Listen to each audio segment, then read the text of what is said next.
Dans cette séance, on va étudier les transistors bipolaires, établir les différents modèles de transistors en fonction des modes de fonctionnement et la polarisation de chacune des diodes, donc base émetteur et base collecteur, et enfin finir par des circuits de polarisation. Le transistor est un composant actif, c'est-à-dire un composant capable de transformer un signal électrique, et ce signal, ça peut être la tension, le courant, ou les deux, et d'en amplifier la puissance. Il est constitué d'un monocristal semi-conducteur, du germanium ou du silicium comportant 3 régions contiguës.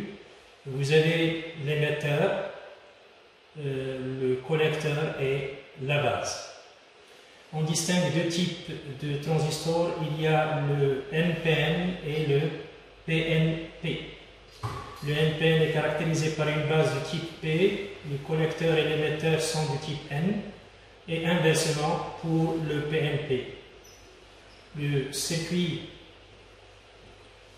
ou le symbole du transistor est représenté ici. Le courant émetteur est sortant pour le PNP et rentrant ici pour et sortant pour le NPN plutôt et rentrant pour le PNP.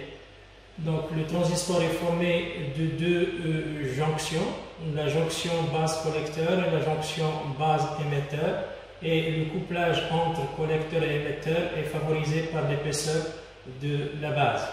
Notons, vous avez ici le modèle simplifié à l'aide des deux jonctions base émetteur du transistor. Le tableau suivant représente les modes de fonctionnement du transistor en fonction de la polarisation des jonctions base émetteur et de la jonction base collecteur. On a le mode actif normal quand la jonction base émetteur est en direct et la jonction base collecteur est en inverse. Saturation si les deux diodes sont conductrices. Blocage si les deux diodes sont bloquées. Et le mode actif inverse, lorsque la jonction base émetteur est polarisée en inverse et la jonction base collecteur en direct. Notons que le mode normal est utilisé lorsque le transistor opère en amplificateur, et pour des applications de commutation telles que les portes logiques par exemple, on utilise soit la saturation, soit le blocage. Alors, le mode actif inverse, bien que peu utilisé, lui, il est utilisé généralement, il est très utile pour la conception. En mode actif direct, vous avez la jonction base émetteur qui est polarisée en direct, va injecter des électrons de l'émetteur vers la base. Ces électrons vont plutôt en une densité de porteurs qui est proportionnelle à exponentielle VBE sur VT, avec VT égale K fois T sur Q. K c'est la constante de Boltzmann, T la température et Q c'est la charge de l'électron. Les électrons vont diffuser dans la base, donc où ils sont minoritaires, et une partie de ces électrons va être recombinée avec les trous de la base qui sont majoritaires, et l'autre partie qui n'est pas recombinée va parvenir au niveau de la jonction base collecteur, et par la suite le champ qui s'y trouve va entraîner ces électrons presque en totalité au niveau du collecteur. C'est ce qu'on appelle ici l'effet transistor. Notons que la polarisation de la jonction base émetteur en inverse permet aussi de favoriser le mouvement des minoritaires de part et d'autre de la jonction base collecteur, ce qui nous donne un courant de saturation inverse. Également ici, on a une injection de trous de la base vers l'émetteur. Donc le courant émetteur qui résulte de l'injection des électrons et en même temps l'injection des trous dans l'émetteur est proportionnel à exponentielle VBE sur VT. Ce courant-là, c'est un courant bien sûr d'électrons et un courant de trous, puisque ces deux entités sont proportionnelles à exponentielle VBE sur VT. on a le courant IE est également proportionnel à l'exponentielle VBE sur VT pour VBE supérieur à VT. Ce courant ISE, c'est le courant de saturation de la jonction base-émetteur polarisé en direct. Notons du fait qu'on a l'effet transistor, le courant collecteur est proportionnel au courant émetteur et cette constante de proportionnalité alpha, c'est ce qu'on appelle le gain en courant en base commune. C'est une quantité qui est inférieure à 1, donc il est très proche de 1. Le courant IS ici égale à alpha fois ISE. Compte tenu de la loi des nœuds, donc ici IE c'est la somme du courant collecteur et la somme du courant base. Du fait aussi qu'on a le IC, il s'écrit comme alpha fois IE, on peut montrer que le courant IC est proportionnel au courant base et la constante de proportionnalité est bêta, c'est ce qu'on appelle le gain en courant et on va voir par la suite qu'il s'agit d'un gain en courant du transistor monté en émetteur commun et court-circuité à la sortie. Le modèle donc en première approximation du transistor comporte une source de courant qui est commandée par le courant émetteur, la jonction base émetteur polarisée en direct dont la caractéristique IE en fonction de VBE est une exponentielle, donc puisque c'est proportionnel si à exponentielle VBE sur VT pour VBE supérieur à VT.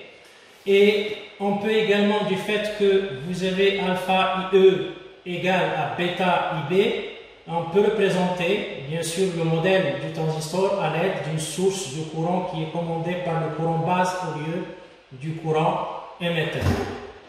Notons ici, on remarque que le bêta, il prend des valeurs entre 50 et 300, parfois moins, parfois plus, en fonction des transistors.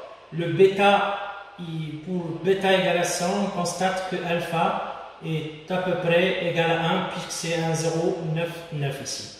Notons aussi que bêta augmente avec la température.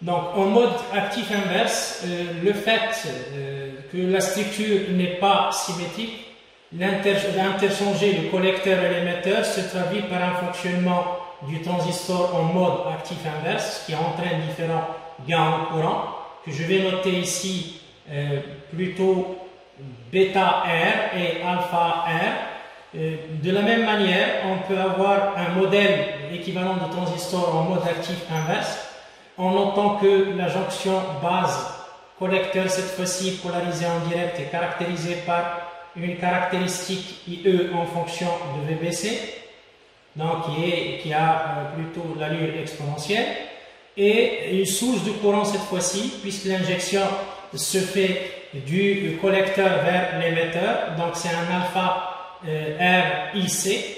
Donc, et je peux dire aussi que puisque cette quantité est égale à bêta R fois IB, on peut utiliser une source de courant qui est commandée par un courant base au lieu de prendre ici une source de courant commandée par un courant collecteur.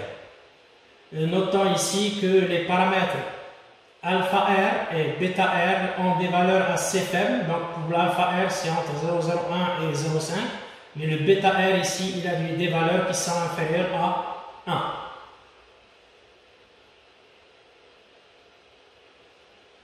En combinant les deux précédents modèles, donc le modèle avec ici DC et alpha R IDC, le modèle avec la source de courant qui est ici avec le DE, ici on obtient ce qu'on appelle le modèle d'Ebersmoll. Ce modèle-là, c'est un modèle qui est capable, donc tout le modèle est un modèle qui est capable de traduire les modes de fonctionnement du transistor. Donc ça veut dire qu'on peut représenter le transistor pour tous les différents modes de fonctionnement avec ce modèle.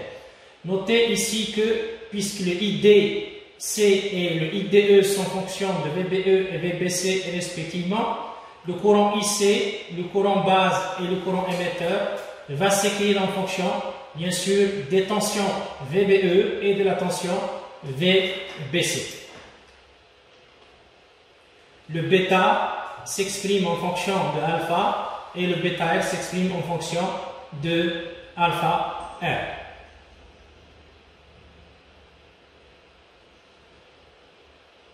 En mode de saturation, les deux jonctions base émetteur et base collecteur sont conductrices. On remplace la tension VBE par à peu près la tension de saturation de l'ordre de 0,7 et la tension entre le collecteur et l'émetteur par une tension de 0,2, et ceci quand il s'agit d'un transistor à base de silicium.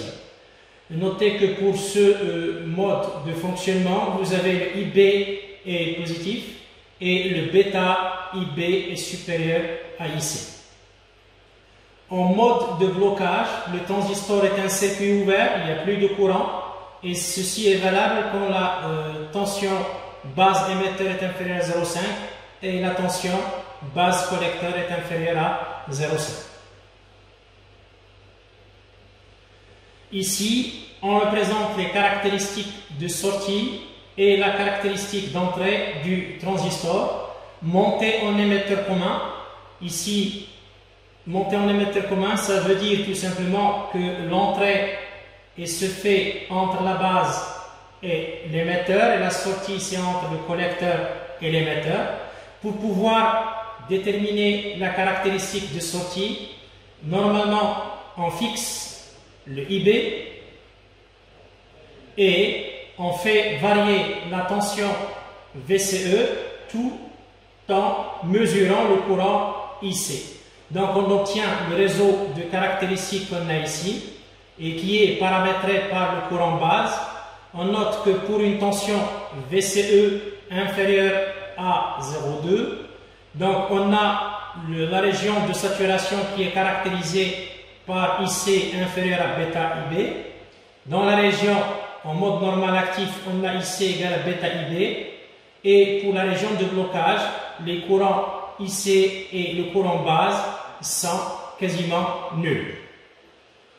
Je note aussi, pour avoir la caractéristique d'entrée du transistor IB en fonction de VBE, là, on fixe cette fois-ci, puisqu'on a IB en fonction de VBE, on fixe le VCE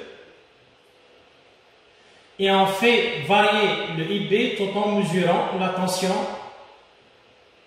VBE. Et on a une caractéristique de cette allure exponentielle, donc ici. Dans cette région où VBE est inférieur à 0,5, vous avez la région de blocage. Et pour la région correspondant à VBE supérieur à 0,5, vous avez ici soit la région active, soit la région de saturation. Notons que, contrairement à ce qui a été indiqué ici, le courant IC, les fonctions de VCE, il augmente quand, bien sûr, le VCE va augmenter. Donc, ce qui fait que les caractéristiques AIB constantes, c'est des caractéristiques qui vont se concorder en un point, ici, de potentiel moins VA. Ce potentiel-là, c'est ce qu'on appelle le potentiel RI.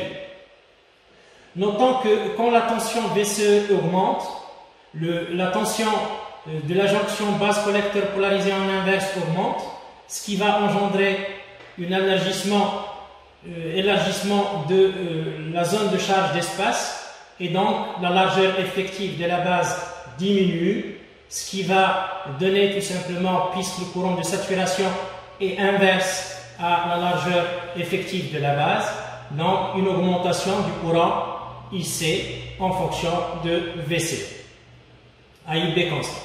Alors, notez ici aussi, pour la caractéristique d'entrée, on a une sensibilité, bien sûr, de cette caractéristique vis-à-vis de VCE. Donc, il y a une certaine différence vis-à-vis de VCE. Donc, on a tracé les caractéristiques pour VCE1 et VCE2, de telle façon qu'avoir ici VCE2 supérieur à VCE1. Maintenant, l'effet RI, est caractérisé par le fait que IC est dépendant de VCE, comme vous voyez ici. Ça c'est le terme correctif ajouté et qui tient bien sûr compte de l'effet RI. Et notons que le IC est nul quand VCE égale à moins la tension VA. La résistance R0, qui est la résistance de sortie vue par le collecteur, il s'écrit en fait comme étant la dérivée de IC sur la dérivée de VCE à IB égale à constant moins 1, la puissance moins 1. Ça représente tout simplement l'inverse de la caractéristique ou la tangente à la caractéristique au point de fonctionnement ici. Et il s'écrit comme VA sur IC ici étoile. Ce IC étoile représente le courant collecteur en ne tenant pas compte de l'effet RI. Un autre paramètre très important du transistor, c'est le courant ICB0. Ce courant ICB0 augmente en fonction de la température. Il double pour chaque augmentation de 10 degrés. Et ce courant, comme vous voyez ici, c'est le courant qui va traverser la jonction base-collecteur polarisée en inverse quand l'émetteur est un circuit ouvert. Le modèle du transistor est donc le suivant. Vous avez la jonction base-émetteur ici, donc dont la caractéristique bien sûr est une exponentielle, et une source de courant qui est commandée par le courant base en parallèle avec la résistance R0 qui traduit l'effet RI. Notons ici, on passe maintenant à la polarisation. Donc, notez que le problème de base en polarisation, c'est choisir un circuit d'encadrement pour alimenter le transistor et placer le point de fonctionnement dans la zone linéaire. Pour ce faire, en considérant le circuit suivant, dans ce circuit, on a une attaque avec une superposition de deux tensions, une tension variable et une tension continue, ce qui vous donne un IC et VCE qui sont en fonction de deux composantes, composante continue due à VB et composante variable due à VI. Donc en appliquant la loi d'Emaille au niveau de la sortie ici, on peut écrire le IC comme étant VCC moins VCE sur RC. Et cette équation dans le repère IC en fonction de VCE, ça se traduit par une droite qu'on appelle droite de charge de pente moins 1 sur RC. L'intersection de cette droite avec la caractéristique IB égale à constante va lui donner le point de fonctionnement dans les coordonnées sans IC et VCE. De la même manière, on peut déterminer le courant base à partir, bien sûr, de l'intersection de la droite de charge à l'entrée, qui passe par VB et de pente moins 1 sur RB, et la caractéristique à l'entrée, IB en fonction de VBE. Ce point-là nous permet d'obtenir le IB et le VB. Je note ici, puisqu'on a la superposition de deux sources, le courant, c'est la somme de deux composantes, également pour VCE, également pour IB et la tension VB. Maintenant, en superposant à la tension VBE, à la tension VB,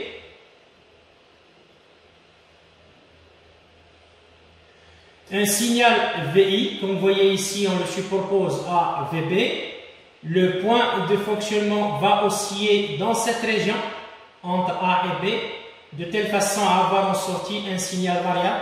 Par exemple ici pour le courant IB, vous avez une variation autour de la valeur moyenne constante IB et vous avez la tension VBE ici, c'est une variation autour de la valeur moyenne VBE. Notons que pour avoir un signal semblable ici au signal d'attaque VI, qui a la même nature, il faut que l'amplitude crête à crête, de là jusqu'ici, soit très faible, de telle façon que la partie ici, cette partie entre A et B, est assimilé à un morceau de droite.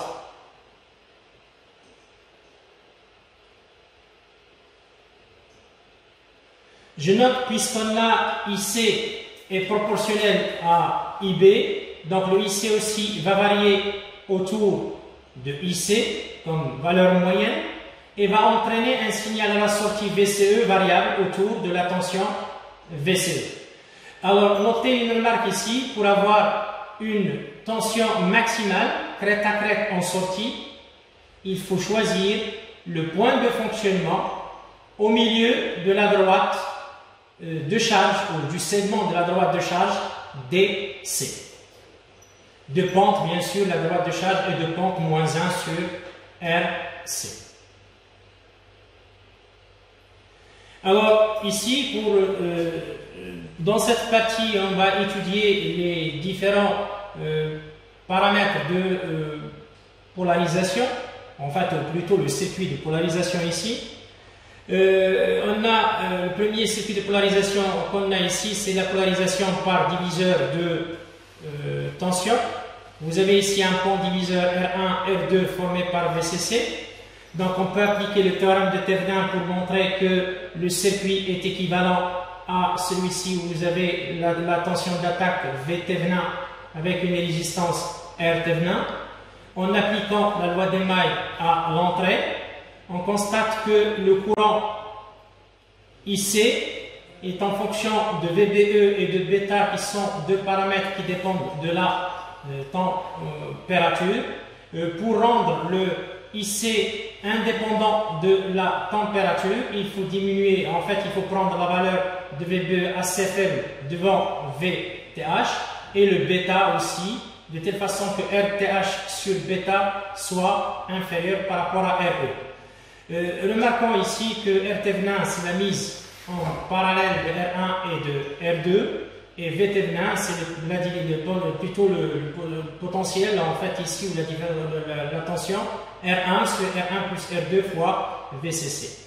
Alors, notez que le circuit qui est ici utilise une seule source, et notons aussi que, supposons que IC augmente pour une certaine condition, par exemple variation de la température, à IB fixe, le courant IE va augmenter parce qu'on a IC plus IB, ça vous donnera le courant IE, et donc la tension VE aux bornes de la résistance qu'on a ici, le potentiel VE qui est proportionnel à RE, IE, donc c'est quelque chose IE, il va aussi augmenter. Et donc si VB ici il est fixe, puisque le IB il est fixe, on aura donc le VBE qui va diminuer et va entraîner le IC qui va diminuer, ce qui va contrebalancer l'augmentation du courant IC. Donc de ce fait, la résistance RE est très importante pour la stabilité de point de fonctionnement contre le dérive thermique, contre la dérive thermique. Je note un autre circuit ici, c'est celui de la polarisation par contre-réaction. Donc il introduit une résistance RC et RP. Et le dernier circuit, c'est celui de la polarisation par émetteur. Donc il utilise, comme vous voyez ici, deux sources, VCC et VE. Le courant IC est commandé par la source VE et la tension VCE ici est commandée par VCC et VE.